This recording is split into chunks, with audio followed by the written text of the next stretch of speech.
ఐఐటీలో IIITలో BTech చేయాలనేది మీ డ్రీమా? అయితే ఇది ఇండియాలో ఒకే ఒక యూనివర్సిటీ వల్ల సాధ్యం. అదే జేకే లక్ష్మీపతి యూనివర్సిటీ. ఇప్పుడే సంప్రదించండి.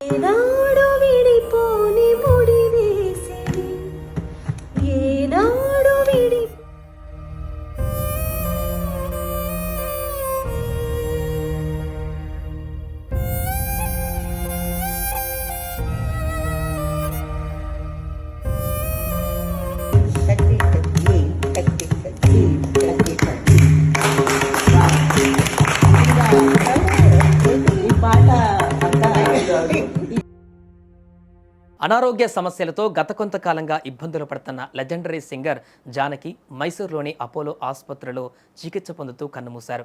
లెజెండరీ సింగర్గా తనకంటూ ఒక ప్రత్యేకమైన గుర్తింపును సొంతం చేసుకున్న జానకమ్మ ఇక లేరు అనే విషయాన్ని అటు సెలబ్రిటీలు ఇటు అభిమానులు సంగీత శ్రోతలు జీర్ణించుకోలేకపోతున్నారు. నిజానికి ఆమె 2016లోనే రిటైర్మెంట్ ప్రకటించినప్పటికీ ఆమె పాటలు వినబడుతున్నంత కాలం మన మనసుల్లో ఆమె ఎప్పటికీ సజీవంగానే ఉంటారు. ఆమె భౌతికంగా మనల్ని విడిచి వెళ్ళిపోయిన ఆఖరి క్షణం వరకు ఆమె పాటలతోనే బతికింది, పాటలలోనే శ్వాసించింది. ఇప్పుడు సోషల్ మీడియాలో కన్నీటి సముద్రంలో మారుస్తున్న జానకమ్మ చివరి వీడియో చూస్తే ఎవరికైనా గుండె తరుక్కుపోవలసిందే. ఈ ఏడాది మార్చి చివరి వారంలో ప్రముఖ టాలీవుడ్ సింగర్ సునీత చెన్నైలోని జానకమ్మ ఇంటికి వెళ్లారు. ఒక అద్భుతమైన గాయని తన గురువు లాంటి తల్లి లాంటి మహోన్నత శిఖరాన్ని చూడ్డానికి వెళ్ళిన క్షణాలవి. అక్కడ జానకమ్మ మంచంపై కూర్చొని ఉంటే సునీత గారు ఏమాత్రం సంకోచించకుండా కింద జానకమ్మ పాదాల దగ్గర కూర్చున్నారు.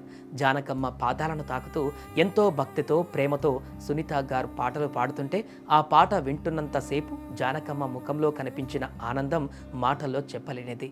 వయోభారం వల్ల శరీరం సహకరించకపోయినా ఆమెలోని సంగీత పిపాస మాత్రం అస్సలు తగ్గలేదు. సునీత పాడుతున్న పాటకి అనుగుణంగా చేతులు ఊపుతూ ఎంతో ఉత్సాహంగా ఎంజాయ్ చేశారు. పాట పూర్తి కాగానే ఎంతో సంతోషంగా సునీతను దగ్గరకు తీసుకొని మనస్ఫూర్తిగా ఆశీర్వదించి ఎంకరేజ్ చేశారు. ఇప్పుడు ఇదే వీడియో సోషల్ మీడియాలో తెగ వైరల్ అవుతుంది. ఈ వీడియో చూస్తున్న ప్రతి ఒక్కరూ అమ్మ మొన్ననే కదా నిన్న అలా చూసాం, అంతలోనే ఎంత పని చేశావు తల్లి అంటూ కన్నీళ్లు పెట్టుకుంటున్నారు.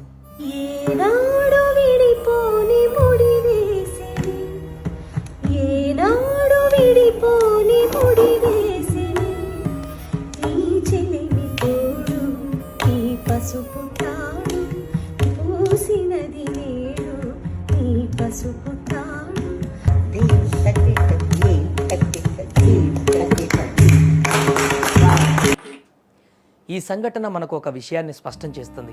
జానకి గారు ఈ భూమిపై బతికినంత కాలం కేవలం పాట కోసమే బతికారు. ఆఖరి రోజుల్లో కూడా ఆమె ఇంట్లో పాటలే ప్రతిధ్వనించాయి. సాధారణంగా మనుషులు వయసు పైబడినప్పుడు అన్నిటికీ దూరంగా మౌనంగా ఉండిపోతారు. కానీ జానకమ్మ అలా కాదు. ఆమె నరనరాల్లో సంగీతం ప్రవహించింది. ఆమె గొంతు పాడడం ఆపేసి ఉండవచ్చు, కానీ ఆమె గుండె చప్పుడు మాత్రం ఎప్పుడూ ఒక పాటలాగానే కొట్టుకుంటుంది. సునీత గారితో ఆమె గడిపిన ఆ ఆఖరి క్షణాలే అందుకు సజీవ సాక్ష్యం. తన జీవితాన్నే ముగించే ముందు కూడా ఒక గాయని పాడుతుంటే ఆ పాటను ఆస్వాదిస్తూ ఆ సంగీత ప్రపంచంలోనే లీనమైపోయి ఆ జ్ఞాపకాలతోనే ఆమె తుది శ్వాస విడిచారు. అందుకే అంటారు, కళాకారుడికి మరణం ఉండదు, వారు బతికినా వెళ్ళినా ఆ కళలోనే కలిసిపోతారు. జానకమ్మ భౌతికంగా మన మధ్య లేకపోవచ్చు, కానీ సునీత గారితో ఆమె ఉన్న ఆ చివరి వీడియో సంగీత ప్రేమికుల గుండెలలో ఎప్పటికీ ఒక పవిత్రమైన జ్ఞాపకంగా నిలిచిపోతుంది. ఆ నవ్వు, ఆ ఆశీర్వాదం, ఆ పాటపై ఉన్న మక్కువ రాబోయే తరాల సింగర్స్కి ఎప్పుడూ ఒక గైడ్ చేస్తూనే ఉంటాయి. ఆమె మృతి పట్ల యావత్ సినీ ప్రపంచం ఇప్పుడు తీవ్ర సంతాపాన్ని వ్యక్తం చేస్తోంది. ఎలాగో గుండె మెడిటేట్ చేయి. బాలు గారు కూడా ఎంత బాగా పాడారు. బాలు గారు కూడా ఎంత బాగా పాడారు. బాలు గారు నేను పాటలో మెడిటేషన్, మాటలు కూడా చేస్తావు కదా, పాటలో మెడిటేషన్ చేయాలి నువ్వు.